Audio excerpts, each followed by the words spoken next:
बिस्मिल्लाहिर्रहमानिर्रहीम, अस्सलाम वालेकुम, गुड मॉर्निंग, सुबह का सलाम, सुबह बखैर, शाद रहें, आबाद रहें और अल्लाह ताला की अमान में रहें। आज बुध है, यकम जुलाई है, 16 मुहर्रमुल हराम है, 18 हाड़ की तारीख़ है।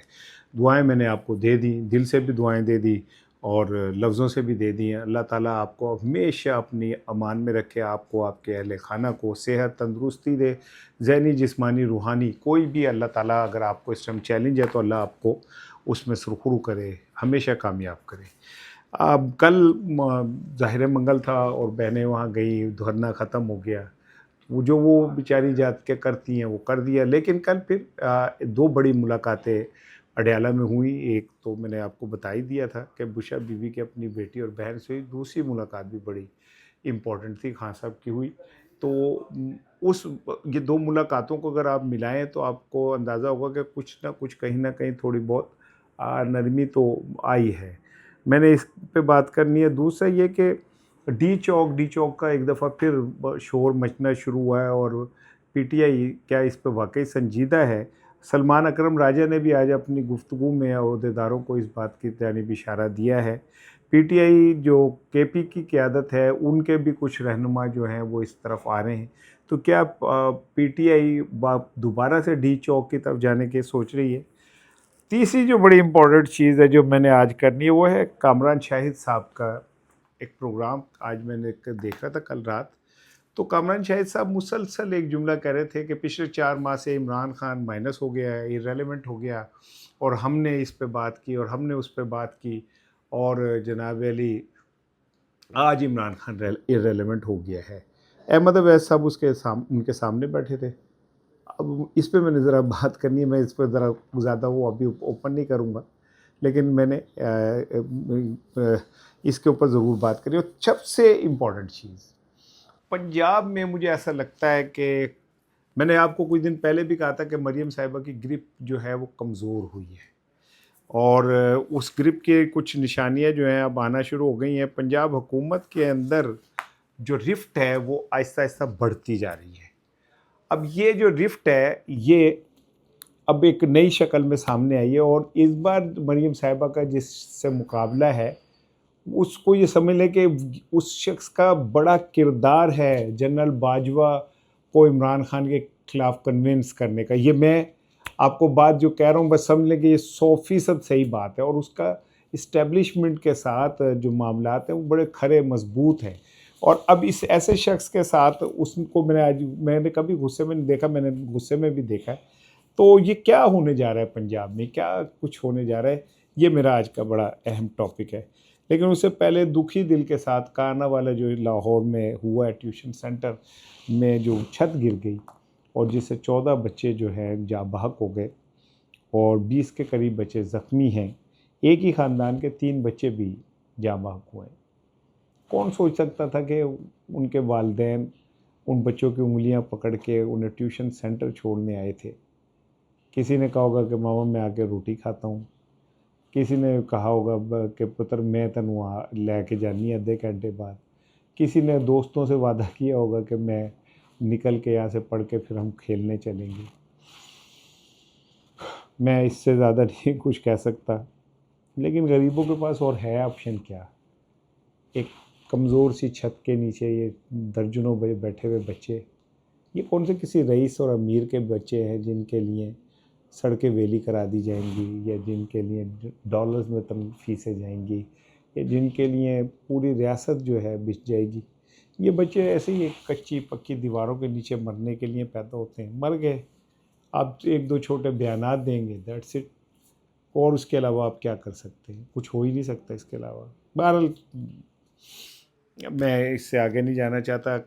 आज़ाद कश्मीर के अंदर कल अदम एक्शन कमेटी के जो सरबराह है शौकत नवाज़ वो गिरफ़्तार हो गए। तो इसका मतलब ये हुआ कि इंतखाबात से पहले पहले रियासत अपनी रिट को मजबूत करेगी और बाहुक़ुक़ रुख ऐसे हालात पैदा करेगी कि इंतखाबात हो सकें। लेकिन उससे पहले अगर कुछ हो जाए गड़बड़ तो मैं कह नहीं सकता, क्योंकि 1 महीना तो हो गया वहाँ पे लोग जो हैं बैठे हैं, हालात ज़िंदगी नॉर्मल नहीं हुए।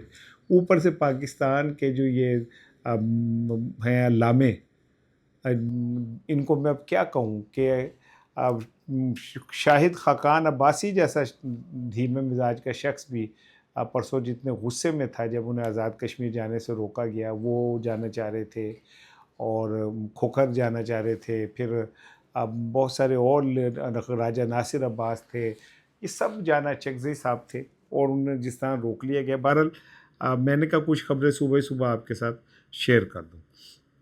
ईरान का आपको पता ही है कि मैंने परसों कहा था कि ट्रंप कह रहा था जी हम कल मुलाकात होगी, और तो मैंने कहा था कि ईरानियों ने इनकार कर दिया है और फिर गुज़िश्ता रोज़ कोई मुज़ाकरात नहीं हो सके। जॉन कैरी का ये कहना बड़ा इम्पॉर्टेंट है। वो कहते हैं कि जो गैर रवायती जंग है ना, उसमें ईरान का कोई नेमुल बदल नहीं। वो पिछले कई दहाइयों से हालत जंग में है। इराक से जंग लड़ी, फिर इक्तिसादी जंग लड़ रहे हैं, फिर अमेरिका से जंग लड़ रहे हैं, इस्तेमार के ख़िलाफ़ खड़े हुए हैं। तो ईरान ने और अमेरिका के जो मुआहदा है या अमन मुआहदा है, मैं तो बार बार आपको कह रहा हूँ कि मुझे इसमें कोई जान नज़र नहीं आ रही। अभी आप अगले कुछ दिनों में देखिएगा कोई एक बड़ा और वाक़या हो जाएगा और उसके बाद फिर ये सारी चीज़ें ज़ीरो से शुरू होंगी। लेकिन अब मैं आता हूँ असल चीज़ की तरफ। कल बुशरा बीबी की मुलाकात हुई अपनी बेटी से और अपनी भाभी से। ये मुलाकात 2 घंटे जारी रही। आप ज़रा सुने बात को, यानी को 15-20 मिनट की मुलाकात नहीं थी, 2 घंटों की मुलाकात थी। अब इस 2 घंटों में वो दोनों ख़वातीन बुशरा बीबी के साथ रहीं, 2 घंटे उनके साथ गपशप की और बुशरा बीबी के हालात, जेल के हालात और बहुत सारी चीज़ें। आप खुद समझे ना कि जब हम 2 लोग आपस में मिलते हैं तो कितनी देर तक हम ये बात कर सकते हैं कि यार ये गिलास बहुत चंगा है, कहते हैं मैं पानी अधिक पीना। सियासत पे बात हुई, इमरान खान के ऊपर बात हुई, इमरान खान के प्लानिंग के ऊपर बात हुई, इमरान खान साहब के आने वाले मुस्तकबिल के प्लानिंग के हवाले से बात हुई और उसके बाद बुशरा बीबी की मुलाकात हुई इमरान खान के साथ। ये मुलाकात कॉन्फ्रेंस रूम में हुई और ये भी कोई पौना घंटा मुलाकात जारी रही है। अब जो जिन लोगों ने जेल से ये मैसेज करवाया था कि इमरान खान मिलना चाहते हैं बैरिस्टर सैफ से और नौरीन साहिबा से, अब वो मुलाकात होनी थी। अभी मुझे लगता है कि होगी, लेकिन चूँकि वो मुलाकात का भांडा फूट गया और भांडा फूटने के बाद पीटीआई की लीडरशिप ने उसे इस बुरी तरह एक्सप्लॉइट किया खबर को कि वो मुलाकात होने से पहले ही वो अधूरी मुलाकात रह गई और वो उसके न जो भी प्लानिंग थी वो नहीं हो सकी। अब इस प्लानिंग को अगर आप इस तरह देखें कि वो प्लान ए नाकाम होने के बाद जिस तरह बुशरा बीबी की बेटी और भाभी उनसे 2 घंटे मिली हैं और बुशरा बीबी इमरान खान से मिली हैं, तो कुछ कनेक्शन आपको समझ आ रहे हैं कि किस तरह कुछ कनेक्शन तो हो रहे हैं। और ये मैं आपको बता दूं कि जो बुशरा बीबी की बेटी हैं और बुशरा बीबी की भाभी हैं, अभी वो नहीं बोलेंगी, बिल्कुल भी नहीं बोलेंगी, बिल्कुल बात नहीं करेंगी, लेकिन अभी कुछ अरसे बाद आपको मीडिया से ख़बरें आनी शुरू हो जाएंगी कि इमरान खान ने अंदर से क्या कहा है और क्या नहीं कहा। उनको रोकने के लिए अगर किसी के पास कोई मंसूबा हो तो मैं कह नहीं सकता। लेकिन कल अलीमा खानम साहिबा जिस तरह फार्म में थी, जिस तरह उन्होंने कहा कि जी जो लोग कह रहे थे कि नौरीन खान की इमरान खान से मुलाकात होनी है तो ये खड़ी है नौरीन, करा दें मुलाकात। लेकिन वो तो मैंने आपसे कहा था कि कहने वाले ये कह रहे थे कि बैरिस्टर सैफ ने मिलना था और उन्होंने बतौर गवाह नौरीन साहिबा को ले जाना था कि खान साहब से जो भी बात हो उसका कोई गवाह यहाँ पे मौजूद होना चाहिए। इसलिए अब वो बार बार ये कह रहे थे कि भाई मेरे साथ कोई एक बंदा होना चाहिए। एनीवे, कल की जो 2 मुलाकातें हैं उसमें जब मेरी कुछ से बात हुई, उनका यही कहना है कि इमरान खान साहब के लिए कुछ जेल में नरमियाँ तो हुई हैं। वो किसका प्रेशर है? अवाम का प्रेशर है, सोशल मीडिया का प्रेशर है, अलीमा खानम का प्रेशर है या मोहसिन नकवी की को उसका हिस्सा है। लेकिन है ऐसे ही कि इमरान खान बुशरा बीबी मुलाकात, बुशरा बीबी की अपनी बेटी, और ये मुलाकातें खुलना इस बात की अलामत है कि खान साहब के लिए आहिस्ता चीज़ें जो हैं वो बेहतर होना शुरू हो जाएंगी।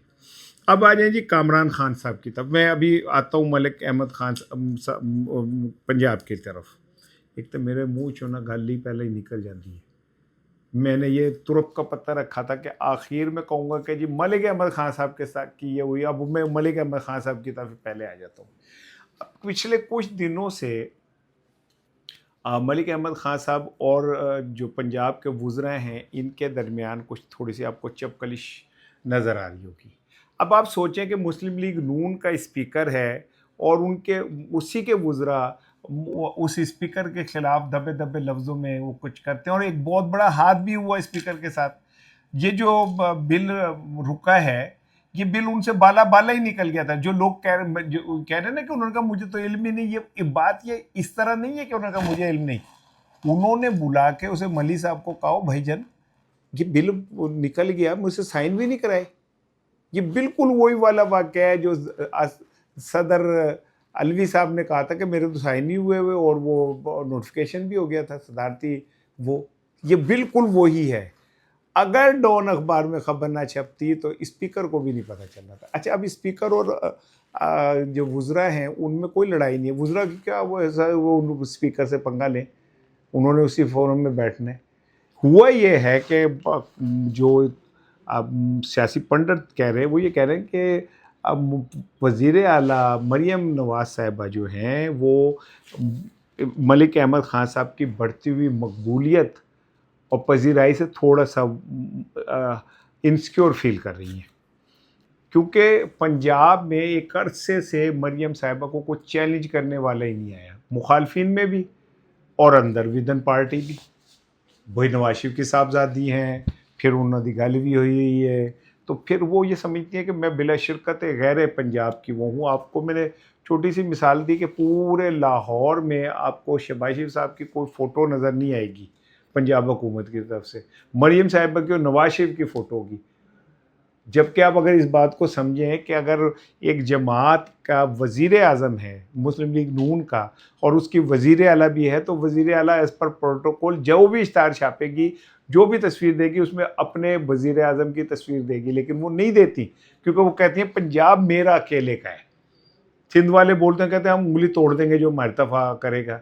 इस्टेब्लिशमेंट ने कहा 28वीं तरमीम में जनाब अली क्या कहते हैं नए सूबे बनेंगे, पंजाब के भी बनेंगे। तो आपको पता है ना कि मरियम साहिबा के करीब जो एनालिस्ट थे उन्होंने इस्टेब्लिशमेंट को बाकायदा नाम लेके कहा कि तुमने पहले 1 यूनिट बना के मुल्क तोड़ा है, अब तुम ये नए सूबे बना के मुल्क को तोड़ने की साजिश कर रहे हो, यहाँ तक कहा गया। वो इतनी ज़्यादा पंजाब के हवाले से पॉजिटिव हैं। लेकिन इसमें हुआ ये कि स्पीकर अहमद ख़ान साहब जो है ना, इनका एक पॉलिटिकल कैरियर है, ज़रा समझे। मुझे अच्छी तरह याद है कि जब मैं खबरें का एडिटर था और इट वाज 1996-7, अब से तकरीबन 20 साल पहले, तो नहीं 20 साल क्यों भाई, 30 साल पहले, तो मलिक अहमद साहब he was a young brilliant boy. तो मुझे अच्छी तरह याद है कि खबरें में आते थे, मेरे पास आते थे और मेरे पास बैठते थे। तो मैं उन दिनों चूँकि अपनी हवाओं में उड़ा था, तो मैं इतना किसी को वो करता नहीं था, लेकिन मुझे ये उस टाइम भी अंदाज़ा हो गया था कि इस लड़के में बहुत स्पार्क है, और वो आगे चल के साबित हो गया।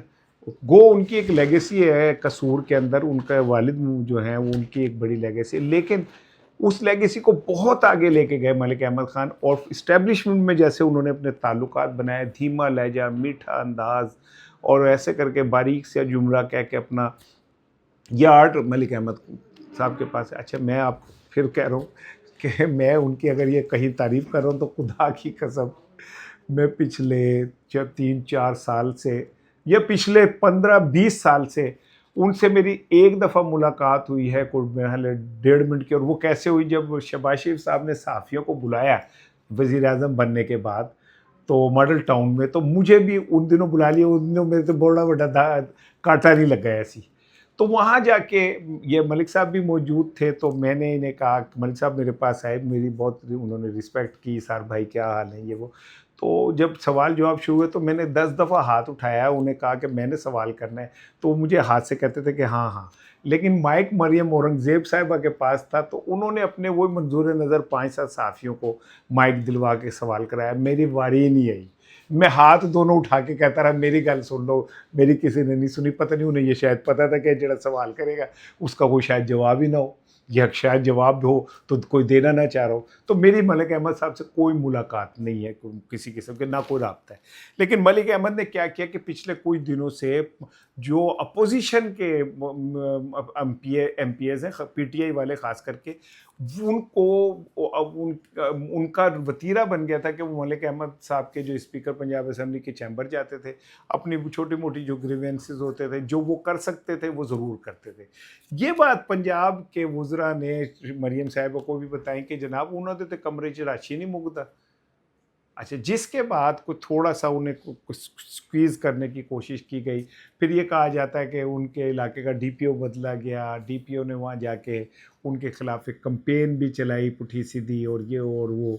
फिर मामला पंजाब असम्बली में आया। अब ताज़ा तरीन आपको पता है, मैंने बिल वाली बात बता दी। फिर वो हमारी अब जो वज़ीर इत्तलात हैं उनसे कहीं उनकी थोड़ी बहुत हो गई, तो उन्होंने ख़िताब करते हुए वज़ीर इत्तलात ने कहा कि जनाब आपने जो हमें नसीहतें की थी और हमें वो बयास की, तो उस पर उन्होंने कहा नो नो मैंने कोई नहीं की।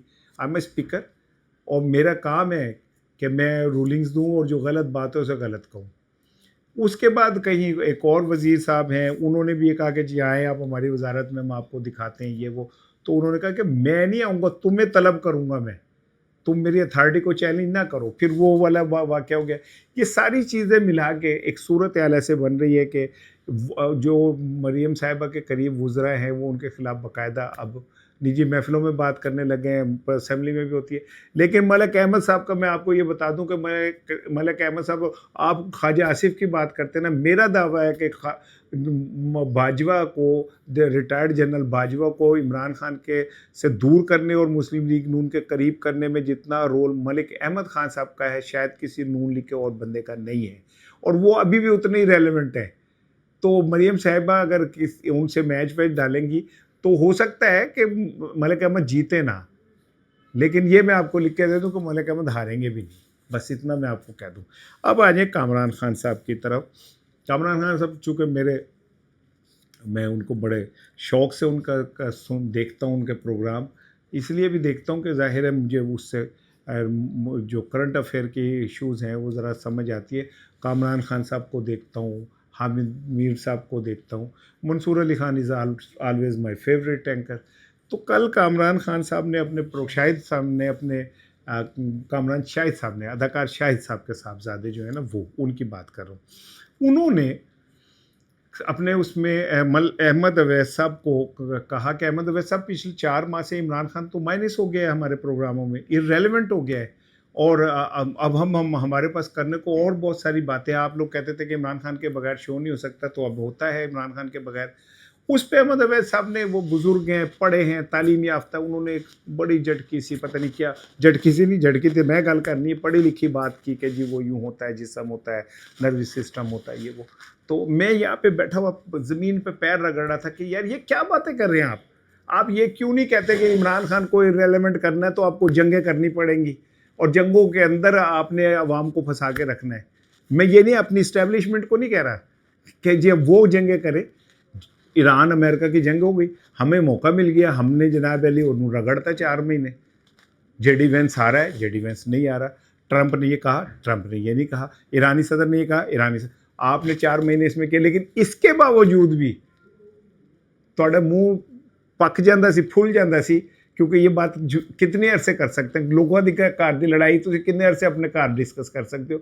फिर आपको इमरान खान पे ही आना पड़ता था। मैं पिछले 4 महीने के कुछ 100 प्रोग्राम ऐसे दिखा सकता हूँ कामरान शाहिद साहब के, जिसपे इमरान खान के ऊपर ही बात हुई है। मैं हैरान हो गया कामरान शाहिद की इस बात पर कि इमरान खान आज इररेलेवेंट हो गया, उसके बगैर प्रोग्राम हो सकता है। तो फिर आप ये सवाल ही क्यों कर रहे हैं? आप जब भी अमेरिका ईरान की जंग ख़त्म करवा दें, आप अफ़गानिस्तान का मामले के ऊपर कर ले, वो आप जो इंडिया से जंग करके जब ज़मीन पे पैर रखेंगे तो आपको इमरान खान को ही फेस करना है। आप इमरान खान को माइनस नहीं कर सकते। आपका शो, आप लोगों का शो, मेरी बातें लोग इसीलिए सुनते हैं कि मैं इमरान खान का नाम लेता हूँ। करें कि ऐसा ऐलान कर दें कि मैं अपने प्रोग्राम में जी आइंदा से कभी इमरान खान का नाम नहीं लूँगा। आप अपनी रेटिंग देख लीजिएगा अगले दिन कितनी हो जाएगी। इमरान खान माइनस करना इतना आसान नहीं है कामरान शाहिद साहब। अब मुझे नहीं पता कि ये आपके दिल की ख्वाहिश थी या फरमाइश थी, मैं कुछ नहीं कह सकता।